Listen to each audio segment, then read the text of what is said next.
definitely start before they're able to communicate anything to us. Even if they're not communicating through some of those things like the potty dance and you don't have any of that going on, it's okay. You should start before.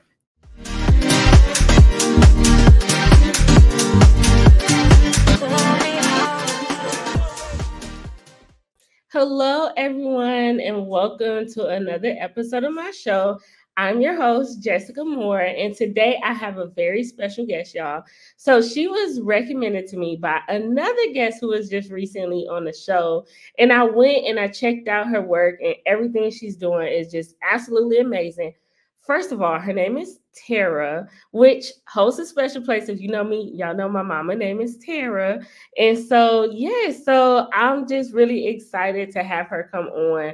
She has been in the autism world for 2 decades now. So she has a wealth of knowledge, y'all. She has so many resources. I'm not going to get into everything because I want her to kind of talk about the things that she does. But she is an author. She's a speech pathologist, and she's also the founder of Autism Little Learners. So without further ado, I'm going to go ahead and bring up Miss Tara Phillips.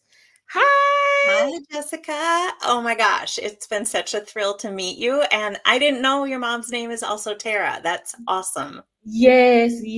So thank you so much just for being here.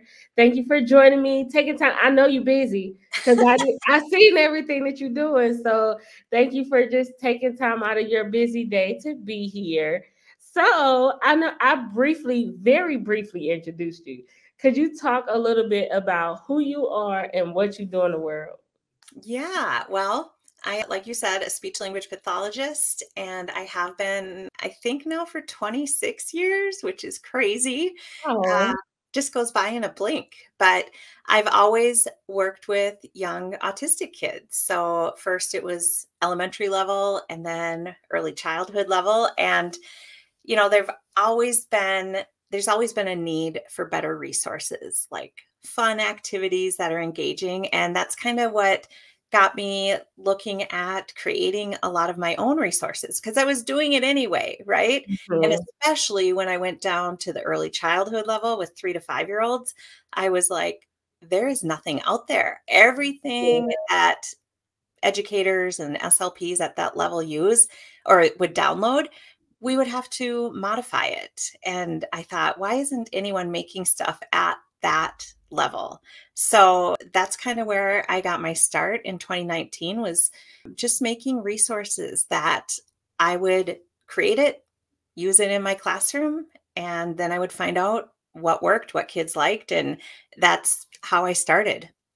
So first of all, you a speech therapist and a teacher. So like that is like an amazing combination. I want to say that. That means like you really know what you're talking about.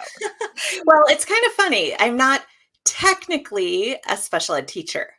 I'm kind of an honorary, but my whole career, so I have minor in early childhood education, Mhm. and my whole career, instead of a traditional SLP role where I go in and see kids, either push in or pull them out, I've run my own communication-based classroom.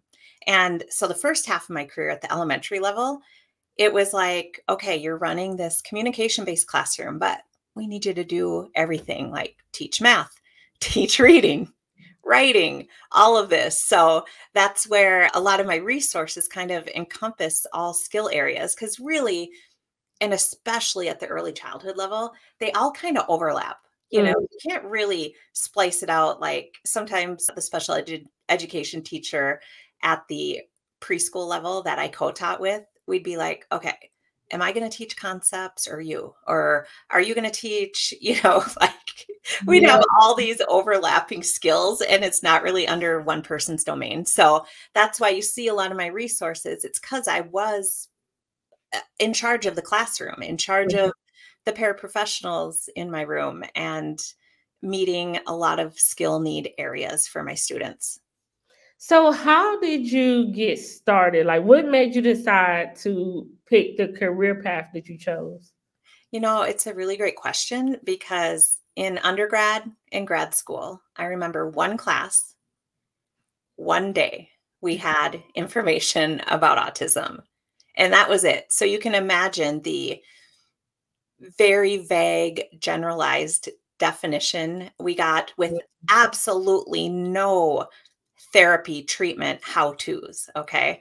So when I was in my undergrad student teaching position in an early childhood classroom at in the public schools, there all of a sudden I had several autistic kids on my caseload, 3 and 4 year olds. And I was nervous because you hear the word autism back then and you don't really know what it means. You just know that a lot of autistic kids maybe aren't talking, or at least back then, the kids that were identified were kids that were non-speaking and maybe had behaviors. They had higher support needs. So it was scary for those of us going into the field who were like, I don't even know how to serve them. And I quickly learned, okay, this is all about relationship, right? We Mhm. maybe can't speak to each other. Maybe they don't understand what I'm saying and they don't have the ability at that time to express themselves to me. So you have to go to a much more authentic level of connecting. And I loved that. I absolutely loved being able to connect without speaking. Mhm. And this is just looking back. At the time, it wasn't that deep. I just knew, like, I loved working with these kids. They seemed to get along well with me and work well for me, and it just kinda happened, evolved like that. And back then, there was, like, this was 1996 when I was student teaching, and there were not visual supports like there are now. It was seriously a whole bunch of Polaroid pictures. With Velcro on the back. So there'd be a picture, like, with Velcro on the back, and it was a picture of me and a student, "Work with Tara," and that would be Mhm. on their visual schedule. So these concepts that I still hold so dear, visual schedules and knowing how well they can work, started way back then with Polaroid pictures, working with kids that I knew nothing about in the at least the learning in college sense. So I have several questions from there. So let me see where I'm gonna start. One thing I do know, I'm trying to figure out which one I want to ask first. So explain what a visual schedule is first. Let's start with that one. Yeah, so a visual schedule, it can be handwritten or it can be made with pictures and Velcro and all of that.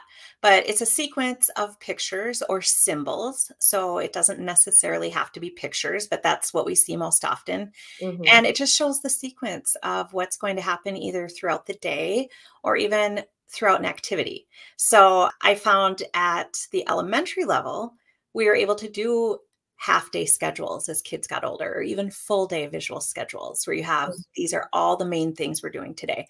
And then at early childhood, a lot of times we start with one picture. And I think that's one of the things people forget. You see all these big visual schedules and you think, "Oh, I need to have the sequence." Well, a lot of our young students don't understand sequencing yet. They don't understand this order. And so if you have several pictures on a little board, what are they going to do? They're going to pick the one they want because they're Right. like, oh yeah, it's like a choice. And so that's where a lot of people get frustrated and say, oh, a visual schedule doesn't work. But with the young ones, starting with one picture at a time so they understand where we're going, what we're doing in the day, can be really effective. So when you say one, do you mean like at one time or like only using one? Like, I don't know if this makes sense. So if the visual schedule says we're getting in the car, then when you get in the car, do you have another one that says like we're going to the store? Or do you mean like just start with like we're getting in the car and just leave it at that? Well, okay, that's a really good question. And it's kind of two part. So if it's a parent and they're just working on using visuals in a visual schedule, Mhm. it's okay to start, I always say, with one routine. So Okay. maybe it's getting into the car. But I think quickly you could add on. We have more people hands on in the schools where we can do this sooner. But I just don't want parents to be overwhelmed thinking they have to have all these sequences ready to go. So it is okay to start with one routine or activity. Okay. Once you feel comfortable with that, you can add on to it. And so then maybe you have, I teach I'm looking down here. I'm going to pop off the screen for a second so I can show you this. Okay. It's right next to me. This one's a Star Wars one, but I teach parents and even people in the schools, grab a pencil pouch from Walmart or wherever, especially back to school time. Put a piece of Velcro across the fabric on it. It stays stuck really well. And then you can put, you'll hear my Velcro here, the one picture. And then inside you can have all of the other pictures arranged in there. So then let's say we pretend this is a picture of the car, because with your example, you go to the car and then you could quick pull out, or, you know, get in the front seat, get settled, pull out where you're going to go first, and then show it to your child. Same thing in a school with a student. So these simple portable visual schedules really can be helpful when you're on the go or going into different environments in the school, or if things are kind of changing and you need to have a picture right there that you could swap out if something changes. I love that. I actually use a crayon box. Oh, yeah. Yeah, because I'm like, that's actually a little bit more convenient than carrying our little crayon box around. Well, and the crayon box is great too, because like this, a crayon box is going to have a little space to put little things like, I have a little car in here. So a transition object. So let's say we are walking to gym class and my student drops to the floor, because we know breakdowns and transitions happen often. And so I might have this favorite thing that I could just kind of present like, oh, here, you know, I've got your car. And it's not dependent on anything, not get up and I'll give you the car, but here, it's a transition object. All of a sudden their attention is on this favorite thing that they love. And then we can get the flow of the transition going again.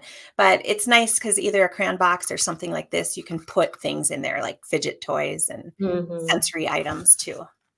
Yeah, I really love it. One thing, so you sell those on your website, right? So if anybody wants to get one, they can go to your website. Yeah, I don't sell the pencil pouches, but I have the visual. Yes. The pictures though.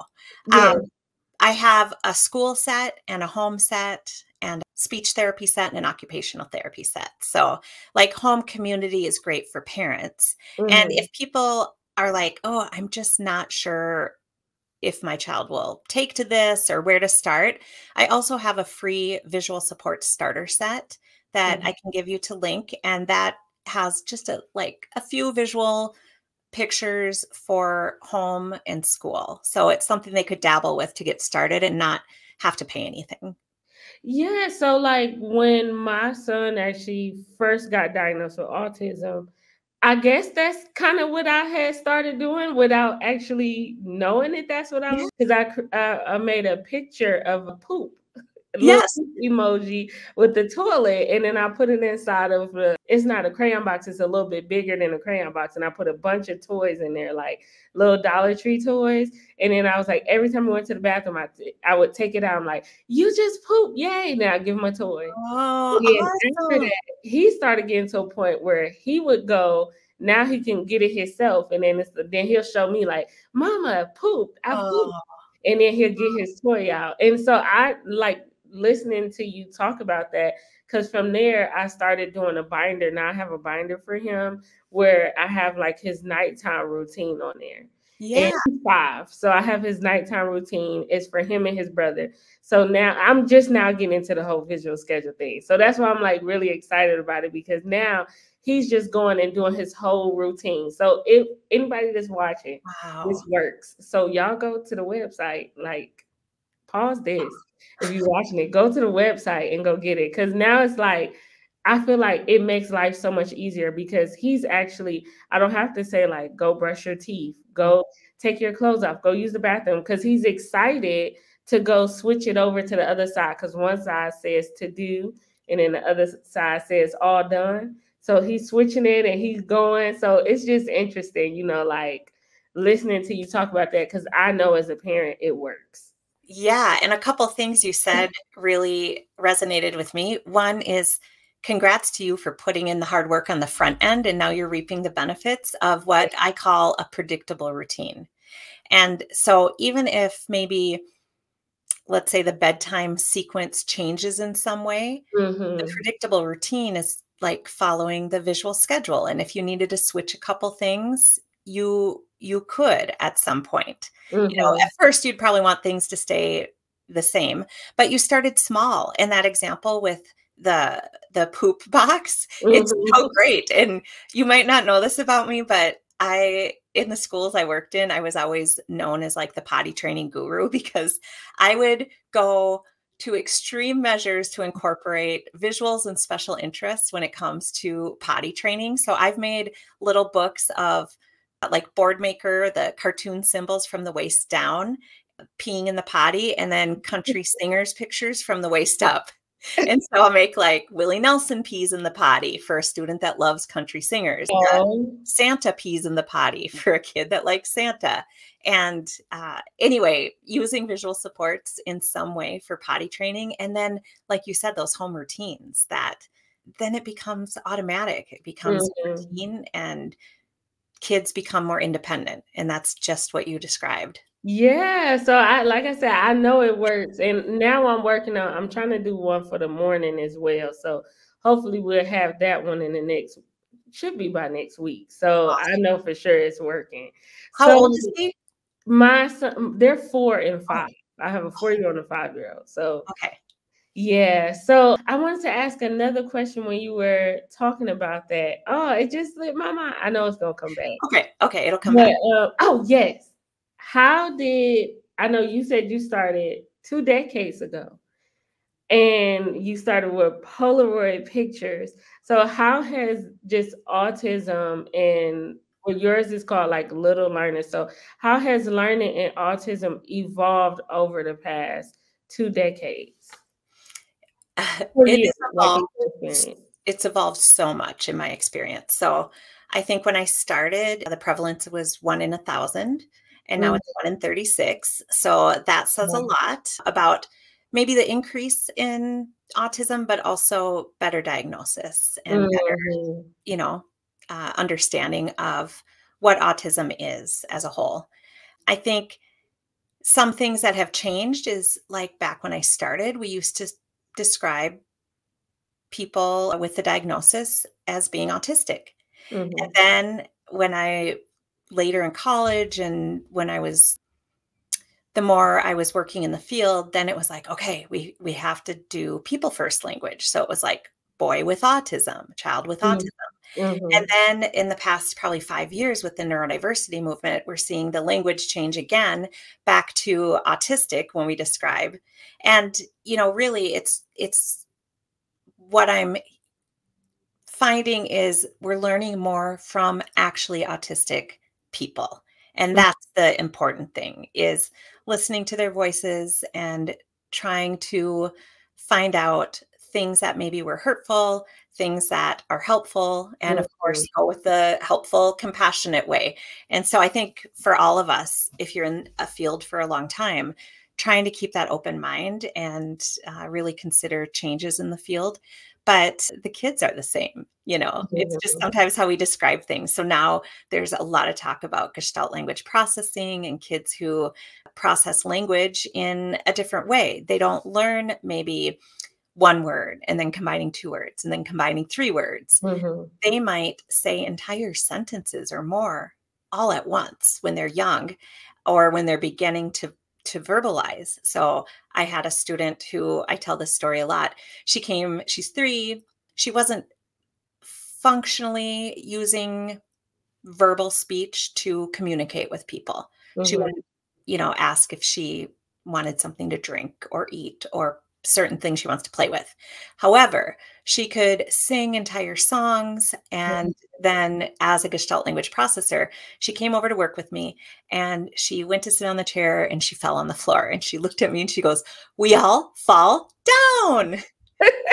And for her, it was like, "Oh my gosh, that's from Ring Around the Rosie," a nursery rhyme that she loves, but she Yeah. used it so beautifully. And so I think just learning more now Mhm. versus back in 1999, 2000, the early 2000s, we're learning so much more about how things like that, echolalia or delayed echolalia or scripting are Mhm. super meaningful and useful. So could you explain what echolalia is and what scripting is? Yeah, so echolalia is basically when a child or adult repeats what you say. So you might say, "Hi, Jessica," and then you say, "Hi, Jessica." So you're copying me. Or I might say, "Wow," and the child says, "Wow." And that's where you start to notice if you say, ask questions. You might say, "What's your name?" And they might say, "Name." Or you say, "What's your name?" And they say, "What's your name?" And it's really hard to get them to use pronouns and things from their perspective, because they're imitating you. So it might be one word. It might be, like I said, entire phrases from favorite movies or shows. And so that's immediate is when it happens right away. "Hi, Jessica." "Hi, Jessica." Delayed is maybe you hear it pop up later. And so I've had students where maybe they get hurt at school and they're crying and they might say, "It's okay. It's okay." And if you think of that, that's probably their mom or dad telling them it's okay. So they're imitating mom and dad to calm themselves, but it's delayed. It's later, right? And Yeah. so, and then scripting, a lot of times, some of these things can kind of be used interchangeably, but scripting you always think of as like, they know all these lines from movies or from different songs, that kind of thing. And so all of that, if you're hearing echolalia of any kind, scripting, your student or child's probably a Gestalt language processor. And this is a term that's been around for a long time, but it's just now gaining more traction or a resurgence. So I would definitely say to find people that really specialize in that. And I feel like that's part of my job is, yes, I have a membership. I can teach people about this, but when they want to dive even deeper into that specific topic, I'm like a conduit who can point people in the right direction, whether it's an educator or parent, of finding more information on maybe a topic or something that really describes their child or student. Thank you. Yeah, that was a great explanation. I try to break down all the terms so that it can make sense to the parents, because sometimes I know I get to see both sides as a professional and as a parent, but we be like, what is you talking about? And that term and others, sometimes it's just really complicated at first, like Yeah. even how to pronounce it, like, wait, do you really say Gestalt? Is that how you say it? And some people say Gestalt, some say, Gestalt is like the technical real term for it. It doesn't matter what way you say it. But I think sometimes at first you're just like, I don't even know how to say it. It's hard to even understand any deeper than that. Right. So can you talk a little bit more? I know you mentioned that you have a membership and I know you have courses as well. So could you just talk a little bit about the membership, who it's for, what they can expect, and then your courses? Yeah, this all evolved from educators and parents asking me for more. So I never set out when I made those first resources and put them on the Teachers Pay Teachers website. I never set out to leave the classroom or do this full time. But after a couple of years, people wanted more. They wanted to know, okay, so how do I implement this in a classroom? And I also thought I was using Autism Little Learners as a way to educate teachers and SLPs who wanted more information about working with autistic kids. Well, then came the parents and they were like, wait, we want to know, we want this information too. We want support too. And I'm like, well, what the heck? We are all part of a team called an IEP team or a multidisciplinary team. And the parents are like the most important part of the team besides the child. So it makes sense that if I have a membership, we're all working together because we can learn from each other's experience. And probably you have both sides also. You're a parent and a professional, and we can learn so much from each other. So the membership is really geared towards those 3 to 5-year-olds, but it depends. If I have a first grade special ed teacher whose students need the materials that are at that level, totally appropriate for them too. But I really specialize in providing ongoing resources, so activities that you can download, print, put together, and use, whether you're at home or school. And then trainings, monthly trainings where we're talking about things, visual schedules, Gestalt language processing, and breaking it down in a simple training that you can watch on demand when it works for you. And you can kind of search and seek out the topic you're looking for. And then handouts, a handout every month where people can share it with a colleague, send it home to parents. Parents could give it to a family member. It's just a one-page, simple, it's not going to be overwhelming. And then another thing that we offer each month is a Zoom coaching call with me. So we get on like we are now, a group of us, and we support each other and ask questions, and we all chime in and help people solve the challenges or issues that they're having at home or school. And then more specifically, courses that I have. One is just an entire course with, I think, like 6 modules, all on implementing visual schedules, because there are so many things that go into it. It's not one size fits all. And Yeah. you probably know that too. Mm-hmm.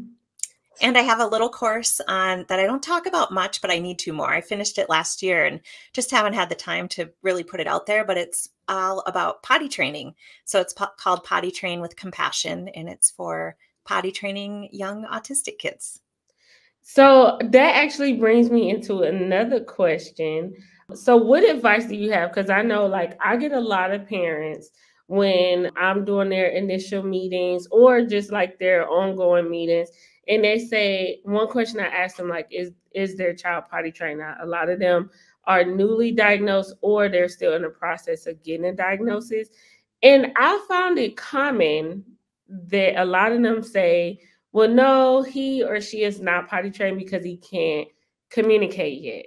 And I find it odd because I'm like, well, you don't have to say anything. Like, you don't need words to learn how to use the restroom, like to get on the toilet. So could you just in your experience, I know you said you have a lot of experience with potty training and toileting. Could you say like what advice you have for parents regarding toileting? Absolutely.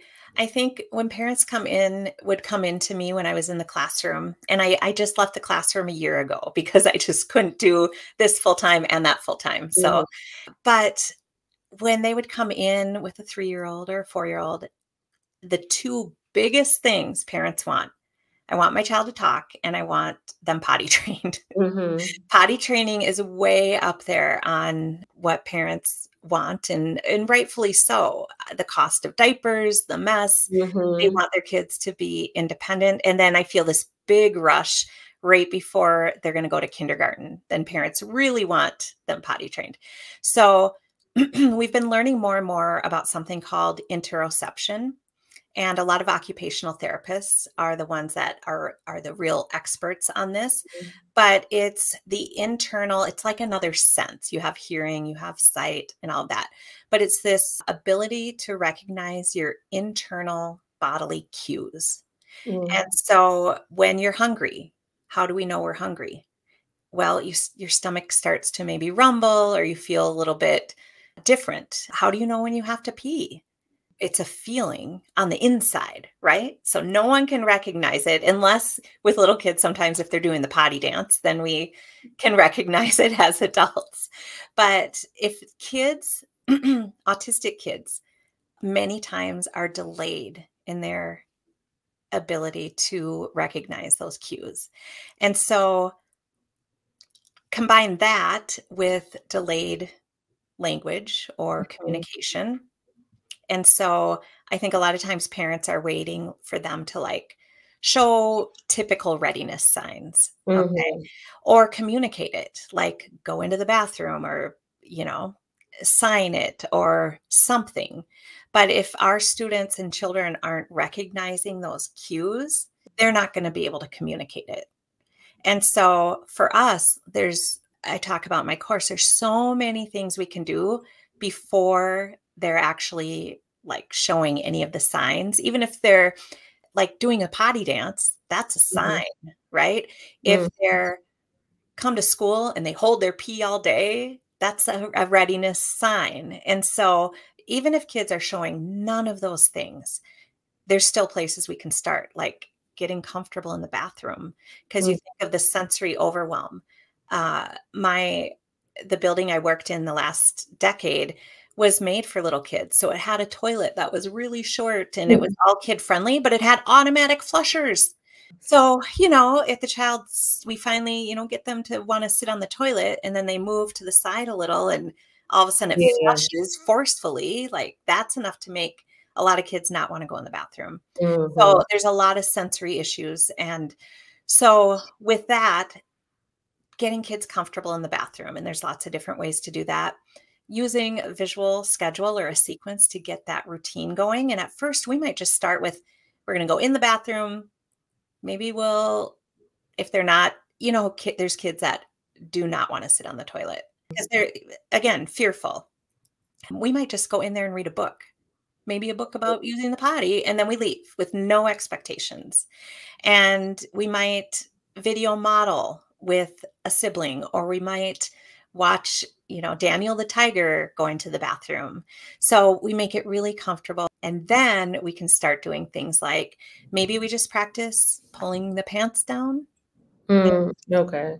pulling them up. So there's just all these different little things we can do before we actually focus on ways to get them to pee in the potty. And if we can support them by getting all of those other things in place, then that is going to help so much when we're ready to sit on the toilet. So basically just breaking down the steps that you didn't even think about. Like Yeah. besides focusing on the actual potty, focus on all the things that lead up to it.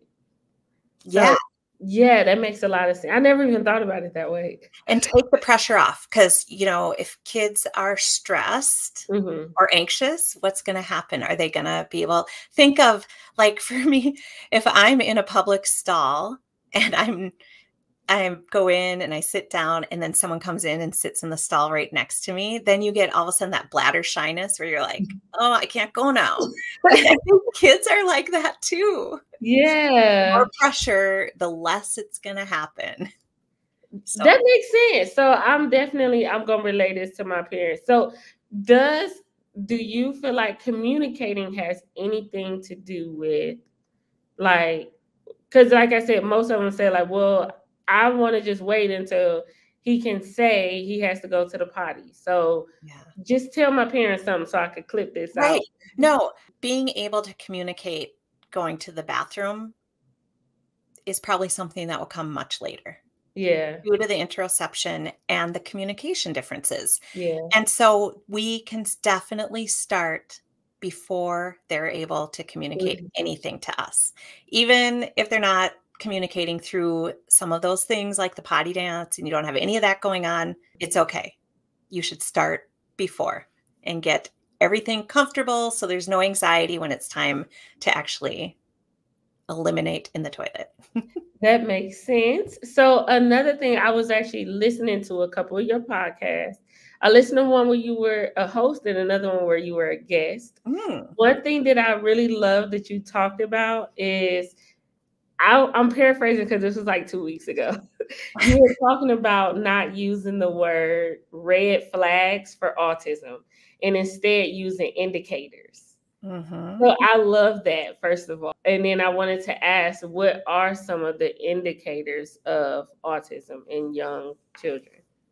Yeah, looking back, I think most of us that have been in the field for a long time have said red flags all the time. Mm-hmm. And I think along with this neurodiversity movement over the last several years, I've heard professionals and autistic adults saying, okay, autism is not a tragedy. It is not like a red flag means something really scary, like watch out. And it's just indicators describes, these are things that maybe show differences, that maybe this child is learning like someone with an autistic brain, that has an autistic brain, is that neurotype. And so indicators is much friendlier and much, it's a difference. It's not this big bad thing. And so some of the indicators with young kids, so especially I'm thinking when I was working with like 2.5, 3-year-olds doing assessments, lack of verbal speech, a delay in language. Mhm. A lot of times autistic kids are not using gestures to compensate for their lack of verbal speech. Mhm. So you think of things like kids pointing up to the airplane to show you that Mhm. there's something in the sky, or shrugging. And it doesn't mean, every autistic kid has all of these same characteristics. Okay. So everyone's going to look a little different. And I think that's why it's confusing sometimes to parents and families. But kids should have about 16 gestures by 16 months. And so if they're lacking a variety of gestures to communicate with other people, that could be an indicator. What we call 3-point gaze, I Mhm. like to put it in simple terms, like, let's say again, there's an airplane up in the sky, and you can just picture a child who's young that's not speaking yet, maybe a 1-year-old that doesn't know what an airplane, how to say it. What are they going to do, Jessica? They're going to look at you right in your eyes, and they're going to look up at it, and then they're going to look back at you like, do you see it? And they're communicating. They're like, I see that. Do you see it? Yeah. Then you go, oh, airplane.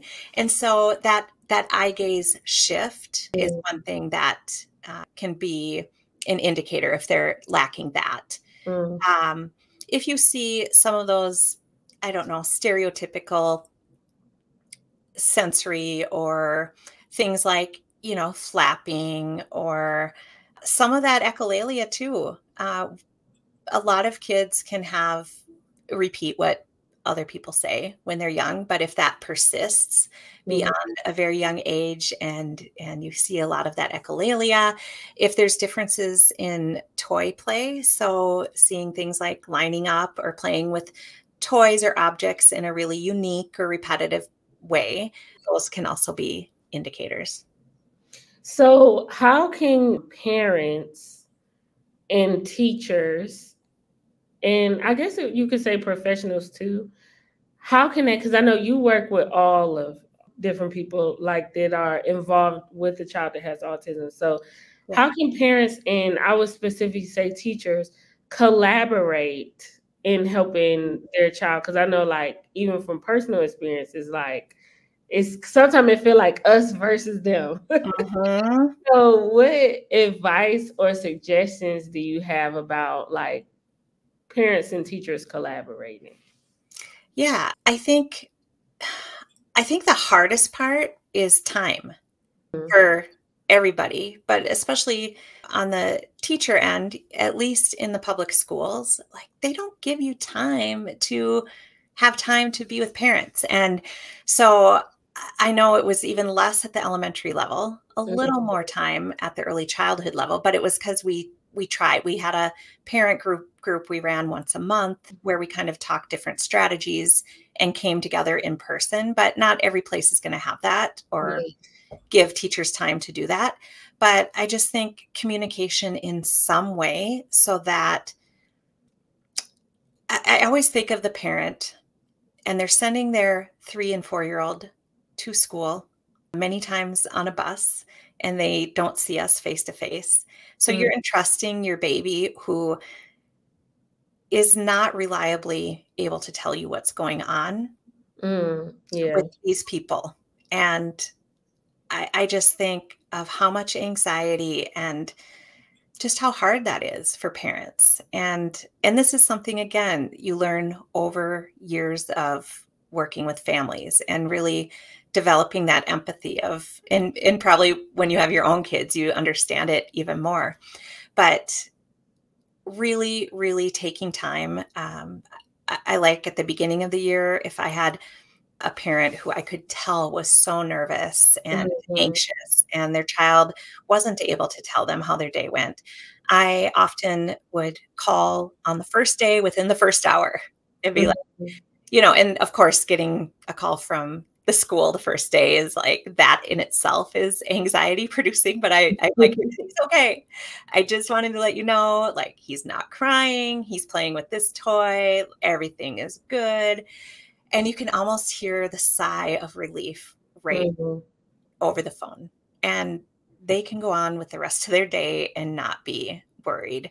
And so I just think it's in the little things like that where you build trust, and that's the biggest thing. And then also, over the years, I've learned you have to trust what parents are saying. So you might not be seeing a skill at school. Like, no, he's not able to trace any of his letters. He hasn't done any for us. This happened a few years ago. I think we were going over an IEP progress report, and someone was saying, well, nope, he's not tracing any capital letters here. And his mom's like, oh, really? He's doing it all at home. And that would be such an easy place for educators. And I've seen it not in that scenario, but in the past, like, yeah, right. No, he's not. You know what I mean? And it's like, place for that. And that's kind of what you're saying, Jessica, with like that adversarial, or like, you know, if the parent's saying it, it probably has happened, and consistently. So anyway, the student who wasn't doing the letters at school, I said, could you tell us exactly what you say and what materials you use? And then I was like, wait, better yet, video it, because then maybe we can replicate that at school. So she sent a video. Ended up, I just put it up as like a video modeling opportunity. And we found out he wasn't doing it on paper. It was on a dry erase board. And we got to hear exactly how she presented it to him. That made sense. And then we were able to do the exact thing. But I put the video up, and then I said, okay. And I gave him the marker, and boom, he did it. So it wasn't a skill that was lacking. It was our understanding of how to teach him that skill, or how his mom was teaching it, and transfer it to school. Yeah, and that it actually, like a couple of things that you said made me think about things, because like just as a parent, and my son just got in kindergarten. It has been a journey already. And I know school just started like less than 2 months ago. But just one thing that I did as a parent is like go and sit in my classroom. And it's funny because my husband actually went first. And then when he came, the front desk was like, well, we don't know what you're talking about. Because it was like, well, no parents actually come up here and do this. So I was just like, that's true. Yeah, so it was just like a whole thing. And then, but that's one thing that I had to do, is the same thing like what you're saying. I had to go to the classroom, and sit in there and observe, like, okay, this is how they're teaching him in the classroom, and then duplicate some of those things at home, which that's where I got the crayon box thing from, with the visual learning and stuff. So I think it's just really important, like for parents and teachers to collaborate in helping your child reach those IEP goals. So I love that. Yeah. So I think that's a great point too, Jessica, because, even if like some parents might not be able to go into the school because their child would see them and want to leave. But now there's just so many easy ways to coordinate with each other and get on the same page, like a quick video showing, oh my gosh, look at what he just did. And, sharing that kind of in that way. It doesn't always have to be like a 2-hour meeting after school hours. It can be quick little video clips and things like that. It's just so important. And learning from parents what their child loves and what they don't love. So I always send home child interest survey, and it has things down to like, what are their favorite songs on YouTube, and what's comforting for them? What do they like for characters? Because then if I need to write a potty training story, I can pull in the Cocoa Melon characters, if I know that's what they like. I love it. So you're doing great. And I meant to say congratulations on the transition as well from the school system to your full-time doing Autism Little Learners. That's amazing.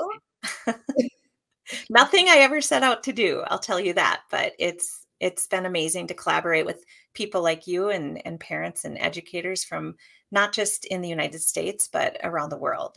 It's allowed me to kind of impact and reach more families and kids than I could have in the 4 walls of a classroom.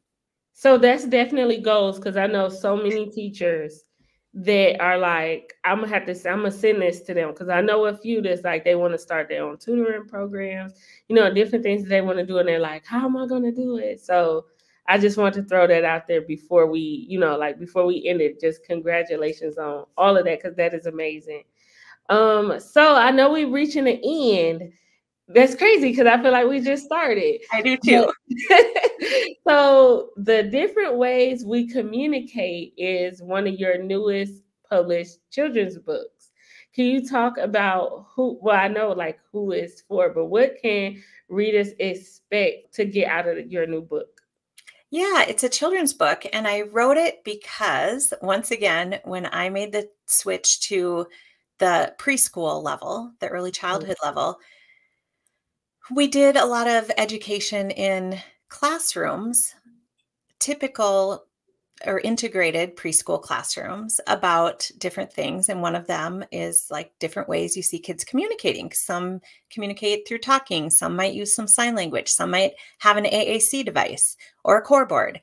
And we want to normalize that. We want to normalize that there's like all these different ways people communicate, but I needed it at the preschool level. You cannot read a book that has like 5 sentences on each page. You know what I mean? Yeah. It needed to be super simplified because of attention spans and just kind of the nature of what early childhood preschool kids are like.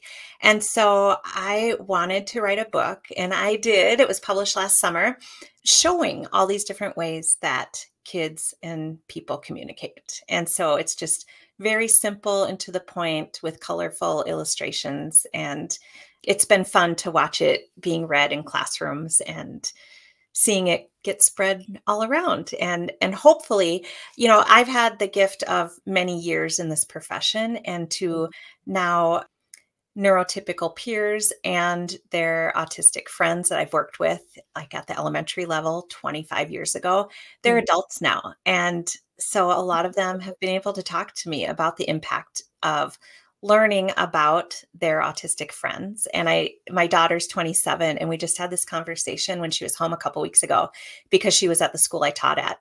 And she said, yeah, when you would come in and you'd talk about autism or, something related to that, she said it really impacted. We could tell when we went to middle school and all the different elementary schools combined into this big middle school. And she said you could tell who was from our school because of the way they treated their autistic friends or anyone with any kind of difference or disability.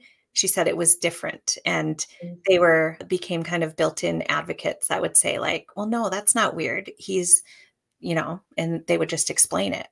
So again, normalizing that it's okay to have differences, whether it's in how you think or how you communicate.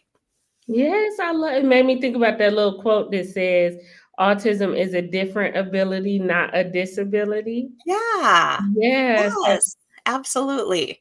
Yes. So I'm going to ask one thing, which is what is next for you? I know you have a summit coming up. So if you could just talk a little bit about your upcoming summit as well as anything else, what can listeners expect from you in about the next 90 days or so? Oh gosh, 90 days. Okay. So the first preschool autism summit, because remember I talked about how hard it is to find training and materials that are really down at that level. I had the first preschool autism summit last July, and it was amazing. And so many more people joined and got their ticket than I ever could have anticipated. So we're in the planning stages now for next summer for the second annual.